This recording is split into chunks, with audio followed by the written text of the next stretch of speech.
Hello বন্ধুরা, এক ৯ বছর বয়সী নিষ্পাপ মেয়ে ছেঁড়া পুরনো পোশাকে হাতে পেয়ারার ঝুড়ি নিয়ে তার অসুস্থ মায়ের চিকিৎসার জন্য টাকা জোগাড় করতে দাঁড়ে দাঁড়ে ঘুরছিল। কিন্তু সেই দিন যখন সে শহরের সবচেয়ে বড় স্বর্ণবিলাস প্রাসাদের দরজায় কড়া নাড়ল, তখন সে জানতো না সে দরজার পেছনে তার জীবন চিরতরে বদলে যেতে চলেছে। যেই না সে ভেতরে পা রাখলো এবং দেয়ালের ফ্রেমে বাধাই করা অবস্থায় তার মায়ের ছবি দেখতে পেল, সবকিছুই পাল্টে গেল। সে অবাক হয়ে জিজ্ঞাসা করলো, এ তো আমার মায়ের ছবি, কিন্তু এই ছবি এখানে কেন? তারপর সেই স্বর্ণবিলাসের কোটিপতি মালিক যা বললেন, সবার চোখ জলে ভরে গেল। বন্ধুরা, এই হৃদয় ছুঁয়ে যাওয়া গল্পের পুরো সত্য জানতে ভিডিওটি না টেনে অবশ্যই শেষ পর্যন্ত দেখুন। প্রচণ্ড গরম তার শিখরে ছিল, আর কলকাতার ধুলোময় রাস্তায় ৯ বছর বয়সী মিতালি ছোট্ট কাঁধে একটি ভারী প্লাস্টিকের ব্যাগ নিয়ে ধীরে ধীরে হাঁটছিল। ব্যাগটিতে তাজা মিষ্টি পেয়ারা ভর্তি ছিল। ঘন্টার পর ঘন্টা হাঁটার কারণে তার পা ব্যথা করছিল এবং পেট সকাল থেকে খালি ছিল, কিন্তু তার মুখে কোনো কষ্টের ছাপ ছিল না। তার প্রতিটি পদক্ষেপে ছিল একটি দীর্ঘ সংকল্প। বাড়িতে তার মা স্নিগ্ধা, যিনি যক্ষ্মার মতো গুরুতর রোগে ভুগছিলেন, তার আজই ওষুধ দরকার ছিল। ওষুধ ছিল দামি, আর পেয়ারা বিক্রি করাই ছিল মিতালির একমাত্র উপায়। সে শহরের সবচেয়ে ধনী এলাকা, যেখানে বড় বড় লোকেরা থাকে, সেখানে একটার পর একটা বাড়ির বিশাল দরজায় কড়া নাড়ছিল। বেশিরভাগ লোকই তাকে উপেক্ষা করে যেত বা না বলে দরজা বন্ধ করে দিত, কিন্তু মিতালি হার মানেনি, কারণ মা সবসময় শিখিয়েছিলেন যে বিপদের সময় আশা ছাড়তে নেই। তখনই তার নজর পড়ল একটি প্রাসাদের দিকে, যার দরজা সে আগে কখনোই দেখেনি। এটি একটি রাজপ্রাসাদের মতো লাগছিল। সাদা মার্বেলের দেয়াল, উঁচু জানালা এবং চারপাশে বিদেশি লাল গোলাপ ও অন্যান্য গাছপালা লাগানো ছিল। এর নাম ছিল স্বর্ণবিলাস। প্রাসাদটি খুবই জমকালো ছিল, কিন্তু অদ্ভুতভাবে নীরব ও বিষণ্ণ ছিল, যেন সেখানে কেউই থাকে না। মিতালি সাহস সঞ্চয় করে গেটে লাগানো ছোট্ট বোতামটি টিপল। কয়েক মুহূর্তের নীরবতার পর স্পিকার থেকে এক গভীর ভারী কণ্ঠ এলো। কে? কণ্ঠস্বরে এক অদ্ভুত ক্লান্তি ছিল। মিতালি গলা পরিষ্কার করলো এবং বলল, নমস্কার সাহেব, আমার নাম মিতালি। আমি পেয়ারা বিক্রি করছি। আপনি কি কিছু নিতে চাইবেন? খুব তাজা এবং মিষ্টি। বেশ কিছুক্ষণ ধরে ওপাশ থেকে নীরবতা বিরাজ করলো। মিতালির মনে হলো এবার সে চলে যাবে। তখনই আবার আওয়াজ এলো, কয়টা? আশায় মিতালি মুখ উজ্জ্বল হয়ে উঠল। 5টা পেয়ারা 50 টাকা সাহেব, এবং পুরো ঝুড়ি 180 টাকা। খুব ভালো দাম। একটি দীর্ঘ বিরতির পর কণ্ঠস্বর বলল, ওখানেই অপেক্ষা করো। মিতালি গেটের কাছে দাঁড়িয়ে রইল, হাতে ব্যাগের ওজন এক হাত থেকে অন্য হাতে পরিবর্তন করতে লাগলো। তার হাত ব্যথা করছিল এবং গলা শুকিয়ে যাচ্ছিল, কিন্তু এই ভেবে যে আজ মায়ের ওষুধ আসবে, সে শক্ত হয়ে দাঁড়িয়ে রইল। এক অনন্তকাল বলে মনে হলো সময়ের অপেক্ষা। পরে সে পায়ের আওয়াজ শুনতে পেল। গেট জোরে আওয়াজ করে ধীরে ধীরে খুলে গেল। সামনে এক লম্বা দেহের অধিকারী মানুষ দাঁড়িয়েছিলেন। তিনি দামি সাদা পোশাক ও চকচকে জুতো পরেছিলেন। তার ঘড়িটি হয়তো মিতালির পুরো বাড়ির চেয়েও বেশি দামি ছিল। এই মানুষটি ছিলেন দীপঙ্কর চৌধুরী। তার মুখটি সুন্দর ছিল, কিন্তু তার চোখ ছিল ক্লান্ত, যেখানে গভীর দুঃখের মেঘ জমেছিল। দীপঙ্কর নিচে সেই ছোট্ট মেয়েটিকে দেখল, যার স্কুল ইউনিফর্ম পুরনো এবং জুতো ছেঁড়া ছিল। এক মুহূর্তের জন্য তার চোখে কিছু একটা জ্বলে উঠল, হয়তো বিস্ময়, হয়তো বিভ্রান্তি। ভেতরে এসো, তিনি ধীরে বললেন। মিতালি ইতস্তত করল। মা সবসময় বলেছিলেন যে অপরিচিতদের বাড়িতে কখনোই যাওয়া উচিত নয়, কিন্তু এই লোকটি বিপজ্জনক বলে মনে হচ্ছিল না। তাকে শুধু খুব দুঃখিত লাগছিল। কোনো ব্যাপার না, মিতালির মুখে উদ্বেগ নিয়ে দীপঙ্কর বললেন, আমি তোমার সব পেয়ারা কিনে নেব। যদি তুমি ভয় পাও তবে এখানে দরজায় দাঁড়িয়ে থাকো। সব? মিতালির চোখ বড় হয়ে গেল। তার কাছে কুড়োটা পেয়ারা ছিল, এতে তার 3 দিনের উপার্জনের টাকার চেয়েও বেশি। হ্যাঁ, সব। দীপঙ্কর তার মানিব্যাগ বের করলো, তারপর থেমে তাকে মনোযোগ সহকারে দেখলেন। তুমি শেষ কবে খাবার খেয়েছো? জবাবে মিতালির পেট থেকে জোরে আওয়াজ এলো। লজ্জায় তার লাল লাল হয়ে গেল গাল এবং সে চোখ নামিয়ে নিল। দীপঙ্করের মুখে কিছুটা নরমতা এলো। ভেতরে এসো, আগে তোমাকে কিছু খেতে দেই, তারপর তোমার পেয়ারার টাকা দেব। মিতালি ক্ষুধার্ত ছিল এবং তার কথায় সে সততা অনুভব করলো। সে ধীরে ধীরে মাথা নাড়ল এবং সেই জমকালো কিন্তু বিষণ্ণ প্রাসাদের ভেতরে পা রাখলো। দীপঙ্কর চৌধুরীর কথা মতো মিতালি স্বর্ণবিলাসের প্রধান হলে প্রবেশ করলো। বাইরের জাঁকজমক ভেতরেও বজায় ছিল। ছাদ থেকে ঝোলানো বিশাল স্ফটিকের ঝাড়বাতি থেকে হলের মেঝেতে পাতা দামি সাদা মার্বেল টাইলসের ওপর আলোর খেলা হচ্ছিল। প্রাসাদটি ছিল চমৎকার, কিন্তু তাতে ছেয়ে ছিল এক অস্বস্তিকর গভীর বিষণ্ণতা।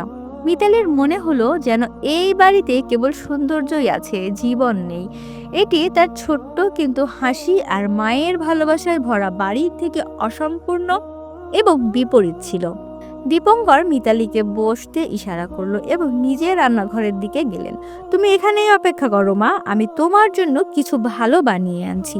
তোমাকে খুব ক্লান্ত লাগছে। তিনি বলতে গিয়ে নিজের চোখে লুকিয়ে থাকা বিষণ্ণতাকে হাসিতে ঢাকতে চেষ্টা করলেন। মিতালি একা বসে চোখ দিয়ে পুরো প্রাসাদটি মেপে দেখছিল। তার মনোযোগ দরজার উচ্চতা এবং দেয়ালে ঝোলানো দামি পেইন্টিংগুলোর দিকে ছিল। তখনই তার নজর পড়ল একটি বিশাল মার্বেল সিঁড়ির পাশে রাখা একটি ছোট্ট খোদাই করা কাঠের টেবিলের দিকে। সেই টেবিলের উপরে একটি চমৎকার সোনার ফ্রেমে বাঁধাই করা একটি ছবি রাখা ছিল। যেই না মিতালির চোখ সেই ছবির সাথে মিলল, তার ছোট্ট হৃৎপিণ্ড এক মুহূর্তের জন্য ধড়ফড় করতে ভুলে গেল।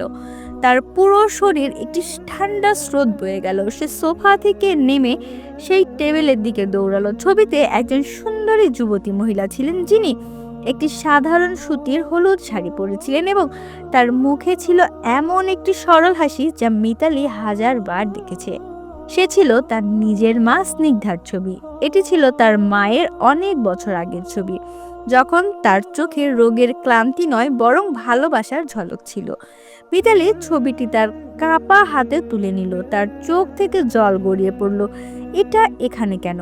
শুধু এই প্রশ্নটি তার মস্তিষ্কে ঝড়ের মতো ঘুরছিল। তখনই দীপঙ্কর চৌধুরী হাতে একটি ট্রে নিয়ে ফিরে এলেন, যেটিতে একটি প্লেটে গরম সিঙ্গারা এবং একটি গ্লাসে তাজা লেবুর শরবত ছিল। মিতালিকে ক্লাবে এবং ছবিটিকে বুকে জড়িয়ে ধরে থাকতে দেখে দীপঙ্কর সাথে সাথে ট্রেটি মেঝেতে রেখে দিলেন। মিতালি, কি হয়েছে আমার মেয়ে? তুমি ঠিক আছো তো? তিনি ঘাবড়ে গিয়ে জিজ্ঞেস করলেন। মিতালি ফটো ফ্রেমটি শক্ত করে ধরলো এবং কোনো ভয় ছাড়াই সেই ধনী মানুষটির দিকে তাকালো। তার কণ্ঠে সেই সারল্য ছিল না, তাতে ছিল একটি দৃঢ় চ্যালেঞ্জ ভরা প্রশ্ন। এই ছবি? সে কাঁপানো ঠোঁটে বলল, ফ্রেমের দিকে ইশারা করে। এই ছবি আমার মায়ের। আমার মায়ের ছবি আপনার বাড়িতে কেন? দীপঙ্কর চৌধুরী হতবাক হয়ে গেলেন। তার হাত শিথিল হয়ে গেল এবং তার মুখ এক মুহূর্তে সাদা হয়ে গেল। বহু বছরের দুঃখ এক মুহূর্তে ভেঙে যেতে দেখা গেল। তার নজর মিতালির মুখের দিকে গেল, তারপর সেই ছবির দিকে গেল এবং আবার একবার মিতালির মুখের দিকে। সেই একই চোখ, সেই একই নিষ্পাপতা। তিনি নিজের চোখকে বিশ্বাস করতে না পেরে তোতলামো করা প্রায় ফিসফিসানির মতো স্বরে জিজ্ঞাসা করলেন, তুমি তুমি কে? তোমার নাম কি মা? মিতালির জবাব তার হৃৎপিণ্ডে বহু বছর ধরে লুকিয়ে রাখা ব্যথাকে বাইরে নিয়ে এলো। আমার নাম মিতালি আর আমি স্নিগ্ধার মেয়ে। এই কথা বলে মিতালির গালে অশ্রুদ্ধ ধারা আরো তীব্র হয়ে উঠল। মিতালির সরাসরি প্রশ্ন দীপঙ্কর চৌধুরীর ভেতরে চাপা থাকা 10 বছরের কষ্ট এবং অপরাধবোধকে এক ধাক্কায় বাইরে বের করে আনলো। তার চোখ এখন অশ্রুতে ভরে গিয়েছিল। তিনি নীরব ছিলেন, এমন এক নীরবতা যার মধ্যে বহু বছরের না বলা গল্প লুকিয়েছিল। মিতালি, যার এখন আর ক্ষুধা বা ক্লান্তি অনুভব হচ্ছিল না, ফটো ফ্রেমটি শক্ত করে ধরে রেখেছিলেন। সে দেখলো যে সেই ধনী মানুষটি, যাকে দেখে হয়তো সবাই ভয় পায়, তার সামনে দুর্বল হয়ে পড়েছেন। আমার মা বলেন যে তার কাছে এমন একটি জিনিস ছিল যা কোনো ধনী মানুষের জন্য খুব মূল্যবান ছিল এবং তিনি সেটি হারিয়ে ফেলেছেন। সেটা কি আপনি? মিতালি তার সারল্য এবং বুদ্ধিমত্তা দিয়ে ভাঙা সম্পর্কের সবচেয়ে গভীর ক্ষতটিতে আঙুল রাখলো। দীপঙ্কর তার চোখের জল মোছালেন এবং সেই সোফায় বসে পড়লেন এবং মিতালিকেও আস্তে করে তার পাশে বসার ইশারা করলেন। না মা, তিনি গভীর নিঃশ্বাস নিয়ে বললেন, তোমার মা সবচেয়ে মূল্যবান যে জিনিসটি হারিয়েছিলেন তা আমি ছিলাম না, তা ছিল আমার বিশ্বাস। আর আমি সবচেয়ে মূল্যবান যে জিনিসটি হারালাম তা ছিল আমার ভালোবাসা। দীপঙ্কর চোখ বন্ধ করে নিলেন এবং প্রাসাদের জমকালো কিন্তু ঠান্ডা পরিবেশ অতীতের উষ্ণতায় ভরতে লাগলো। 10 বছর আগে তোমার মা স্নিগ্ধা আমার জীবনে ছিল, এই প্রাসাদের রানী হতে চলেছিল। সে শুধু আমার সেক্রেটারি ছিল না, সে ছিল আমার পৃথিবী। আমি তাকে পৃথিবীর সব সুখ দেওয়ার প্রতিশ্রুতি দিয়েছিলাম, কিন্তু আমার পরিবার, আমার বাবা এই সম্পর্ক মেনে নেননি। তাদের বক্তব্য ছিল যে একটি গরিব পরিবারের মেয়ে শুধু টাকার জন্য আমাকে বিয়ে করেছে, সে সম্পত্তির লোভী। দীপঙ্করের কণ্ঠস্বর ক্ষীণ এবং বেদনা ভরা হয়ে উঠল। তারপর এক ভয়ঙ্কর রাত এলো। আমার বাবা একটি বড় পান্না গায়েব হয়ে যাওয়ার মিথ্যে অভিযোগ স্নিগ্ধার ওপর চাপিয়ে দিলেন। আমার মনে আছে স্নিগ্ধা আমার দিকে তাকিয়ে আমাকে বলেছিল, দীপঙ্কর, আমি নির্দোষ, তোমার কোনো সম্পত্তি চাই না, শুধু তোমার বিশ্বাস চাই। তুমি বলো, তুমি কি আমাকে বিশ্বাস করো? মিতালির নিঃশ্বাস আটকে সেই দুঃখজনক মুহূর্তটি অনুভব করছিল, আর আমি ভীত হয়ে গেলাম। দীপঙ্কর নিজের 2 হাত চুলে ঢুকিয়ে দিলেন, যেন আজও সেই ভুল অনুভব করছেন। আমি সেই সময় আমার পরিবার এবং সম্পত্তির চাপে ছিলাম। আমি তাকে বললাম, স্নিগ্ধা, আমার মনে হয় আমি তোমাকে এখন এই বাড়িতে রাখতে পারবো না যতক্ষণ না এই বিষয়টি পরিষ্কার হয়। তুমি চলে যাও। যেই দীপঙ্কর তুমি চলে যাও বললেন, মিতালির মনে হলো যেন তার হৃদয়ে একটা তীর বিঁধে গেল। স্নিগ্ধা সেই রাতে কাঁদতে কাঁদতে প্রাসাদ থেকে বেরিয়ে গেল। সে শুধু সেই ঘর থেকে যায়নি, সেখানে যে আমার সাথে তার স্বপ্নের পৃথিবী গড়েছিল এবং সে আমার মন থেকে, আমার জীবন থেকে বাইরে যাওয়ার সিদ্ধান্ত নিয়েছিল।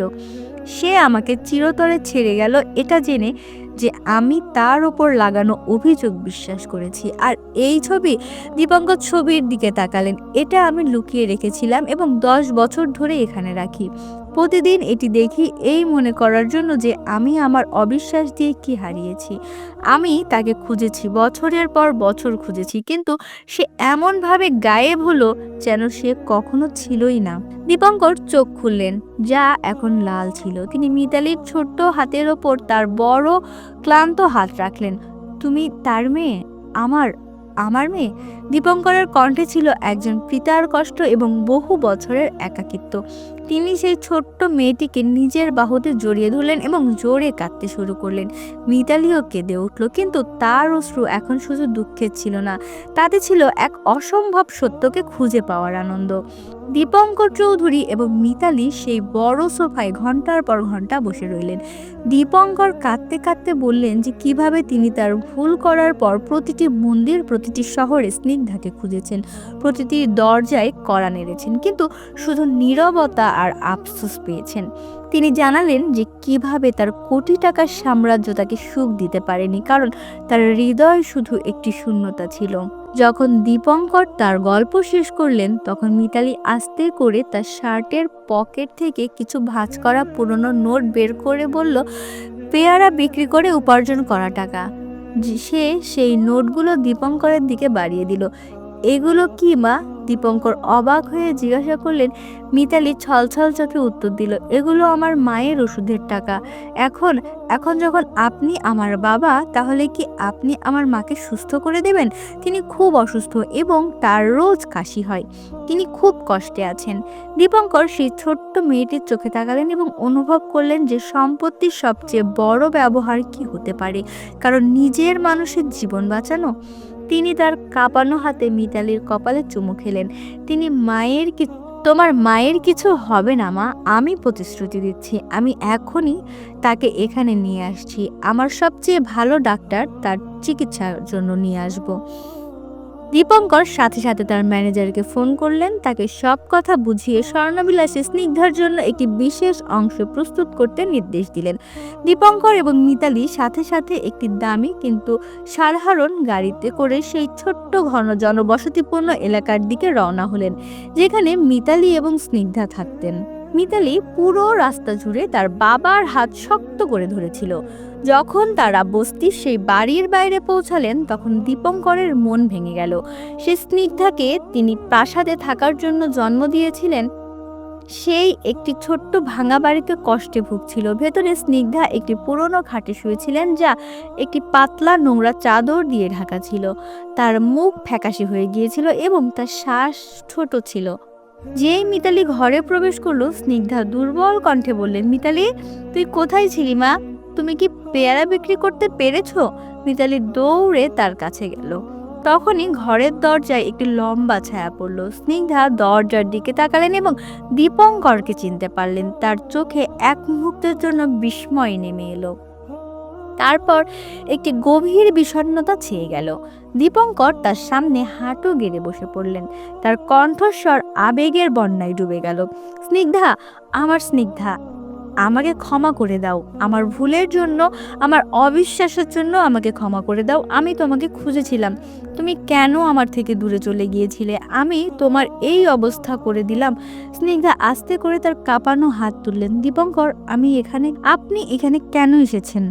আমার আপনার সম্পত্তির দরকার ছিল না, আপনার অনুতাপের, আপনার বিশ্বাস দরকার ছিল, কিন্তু এখন অনেক দেরি হয়ে গেছে এবং মিতালি আপনার কাছ থেকে কিছু চায় না। সে আমার মেয়ে। স্নিগ্ধার রূঢ় জেদি স্বভাব দীপঙ্করকে তাদের পুরনো আত্মবিশ্বাসী দিনের কথা মনে করিয়ে দিল, কিন্তু দীপঙ্কর হার মানার পাত্র ছিলেন না। আমি জানি আমি ভুল করেছি স্নিগ্ধা, কিন্তু এ আমাদের মেয়ে। তুমি একে আমার কাছ থেকে দূরে রাখতে পারো না। এখন আমি সেই দীপঙ্কর নই যে সম্পত্তির কাছে নত হয়েছিল। এখন আমি সেই বাবা যে তার মেয়ে এবং তার ভালোবাসার জন্য সবার সাথে লড়াই করবে। আমাকে একটা সুযোগ দাও স্নিগ্ধা, নিজের জন্য নয় বরং মিতালির জন্য। মিতালি মাঝখানে এলো এবং তার মায়ের হাত ধরলো। মা প্লিজ, বাবা সত্যি বলছেন, উনি ভালো মানুষ, উনি আমাদের স্বর্ণবিলাসী নিয়ে যাচ্ছেন এবং তোমার জন্য সেরা ডাক্তার আনবে। প্লিজ না বলো না মা। একজন মা তার সন্তানের চোখে আশা এবং আনন্দকে প্রত্যাখ্যান করতে পারলেন না। স্নিগ্ধা একটি গভীর কষ্টের নিঃশ্বাস নিলেন এবং তার চোখ থেকে এক ফোঁটা জল গড়িয়ে পড়ল। তিনি মিতালির মাথায় আস্তে করে হাত বুলিয়ে দিলেন এবং নীরবে দীপঙ্করকে তার চিকিৎসার প্রস্তুতি শুরু করার অনুমতি দিলেন। তিনি সিদ্ধান্ত নিয়েছিলেন যে তিনি তার মেয়ের সুখের জন্য এই লড়াইটি লড়বেন। স্নিগ্ধাকে সাথে সাথে স্বর্ণবিলাসে আনা হলো। দীপঙ্কর তার প্রাসাদকে একটি হাসপাতালের চেয়েও ভালো যত্নকেন্দ্রে পরিণত করলেন। বিশ্বের সেরা ডাক্তারেরা স্নিগ্ধার চিকিৎসায় লেগে গেলেন। প্রাসাদের যে অংশটি বহু বছর ধরে নীরব এবং ঠান্ডা পড়েছিল, এখানে এখন নার্সদের কণ্ঠস্বর, ডাক্তারদের পরামর্শ এবং ওষুধের হালকা সুবাস আসতে লাগলো। এই কঠিন দিনগুলোতে মিতালি এমন সবকিছু দেখলো যা সে কখনো ভাবেইনি। সে দেখলো দীপঙ্কর কিভাবে তার মায়ের যত্ন নিচ্ছেন, এক মুহূর্তের জন্য তাকে একা ছাড়ছেন না। দীপঙ্কর এখন শুধু একজন ধনী ব্যবসায়ী ছিলেন না, তিনি একজন স্বামী এবং পিতা ছিলেন, যিনি তার সবচেয়ে বড় ভুলটি শুধরে নেওয়ার চেষ্টা করছিলেন। তিনি তার ব্যবসার সিদ্ধান্তগুলোকে পেছনে ফেলে দিয়েছিলেন এবং এখন তার মনোযোগ শুধু স্নিগ্ধার সুস্থতার ওপর ছিল। স্নিগ্ধার স্বাস্থ্য ধীরে ধীরে ভালো হতে শুরু করলো। প্রায় 1 মাস পর তিনি সেই উইক থেকে বেরিয়ে স্বর্ণবিলাসের প্রধান হলে এলেন। তিনি এখনো দুর্বল ছিলেন, কিন্তু তার মুখ থেকে রোগের ফ্যাকাশে ভাব চলে গিয়েছিল এবং একটি ধীরে শান্ত হাসিও ছিল। দীপঙ্কর সেই মুহূর্তের জন্য অপেক্ষা করছিলেন। তিনি প্রাসাদের প্রধান দরজায় স্নিগ্ধাকে থামালেন। স্নিগ্ধা, তিনি ধীরে বললেন, কণ্ঠস্বর তখনও চাপা ছিল, আমি জানি তোমার শরীর এখনো পুরোপুরি ঠিক হয়নি, কিন্তু আমি আর অপেক্ষা করতে পারছি না। আমি 10 বছর আগে তোমাকে হারিয়েছিলাম কারণ আমি বেকুব এবং ভীতু ছিলাম। আমি তোমাকে আবার হারাতে চাই না। আমি তোমার বিশ্বাস ভেঙেছিলাম, কিন্তু তুমি এই বাড়িতে আমার সম্পত্তির জন্য আসনি। তুমি এখানে তোমার অধিকার নিয়ে এসেছো, তোমার মেয়ের খাতিরে। দীপঙ্কর সেই টেবিলের দিকে ইশারা করলেন যেখান থেকে মিতালি স্নিগ্ধার পুরনো ছবিটি তুলেছিল। পুরনো ছবিটি তখনও সেখানেই ছিল সোনার ফ্রেমে, কিন্তু তার পাশে দীপঙ্কর আরও একটি ফ্রেম রেখেছিলেন। যখন মিতালি আমাকে জিজ্ঞাসা করেছিল যে আমার মায়ের ছবি আপনার বাড়িতে কেন, সেই প্রশ্নটি আমার জীবন বদলে দিয়েছিল। সেই প্রশ্নটি আমাকে মনে করিয়ে দিয়েছে যে সম্পত্তির চেয়ে অনেক বেশি মূল্যবান। আজ আমি শুধু তোমার কাছেই নয়, বরং আমার মেয়ে মিতালির কাছে এই ছবিটির কাছেও ক্ষমা চাইছি। দীপঙ্কর হাঁটু গেড়ে বসে স্নিগ্ধার হাতে একটি সোনার আংটি তুলে দিলেন, যা খুব সাধারণ ছিল কিন্তু ভালোবাসায় ভরা। স্নিগ্ধা, আমি তোমার জন্য কোনো হিরে আনিনি, কারণ তোমার বিশ্বাস সবচেয়ে দামি, কোনো হিরে নেই। তুমি কি আমাকে আবার তোমার বিশ্বাস দেবে এবং আমার স্ত্রী হবে? স্নিগ্ধার চোখে জল ছিল, কিন্তু এইবার তা কষ্টের ছিল না। তিনি দীপঙ্করকে তুললেন এবং তার চোখের দিকে তাকালেন, যেখানে এখনো অবিশ্বাসের কোনো চিহ্ন ছিল না, ছিল শুধু সত্যিকারের গভীর ভালোবাসা। দীপঙ্কর, তিনি আবেগ আপ্লুত হয়ে বললেন, আমি তোমাকে অনেক আগেই ক্ষমা করেছি। একজন মা কখনো তার সন্তানের বাবাকে ঘৃণা করতে পারে না। আমি অপেক্ষা করছিলাম যে তুমি কবে তোমার ভুল বুঝবে। আমাদের মেয়ে মিতালি সেই খুশি ফিরিয়ে এনেছে যা আমরা দুজনেই হারিয়েছিলাম। স্নিগ্ধা আংটিটি গ্রহণ করলেন, তখনই মিতালি তার স্কুল ইউনিফর্মে দৌড়ে এলো এবং দুজনকে জড়িয়ে ধরল। স্বর্ণবিলাস, যা কখনো নীরব এবং ঠান্ডা ছিল, এখন ভালোবাসা, ক্ষমা এবং হাসির ধ্বনিতে ভরে গেল। পুরনো ছবিটি সেখানেই থাকলো, যা তাদের মনে করিয়ে দেয় যে সত্যিকারের ভালোবাসা কিভাবে শুরু হয়েছিল। এবং তার পাশে একটি নতুন ছবি রাখা হলো, যেখানে দীপঙ্কর, স্নিগ্ধা এবং মিতালি একসাথে হাসছিলেন। একটি সম্পূর্ণ পরিবার যা তাদের মেয়ের সারল্য এবং একটি সাধারণ পেয়ারার ঝুড়ির মাধ্যমে ফিরে এসেছিল। তো বন্ধুরা, এই ছিল মিতালি, স্নিগ্ধা এবং দীপঙ্করের হৃদয় ছুঁয়ে যাওয়া গল্প। এমন একটি গল্প যা আমাদের শিখিয়েছে যে সম্পত্তি যতই বড় হোক না কেন, সত্যিকারের ভালোবাসা এবং বিশ্বাস সবসময় তার চেয়েও বেশি মূল্যবান।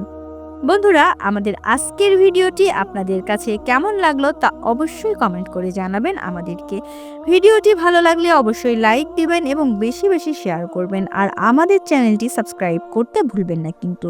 ধন্যবাদ সবাইকে।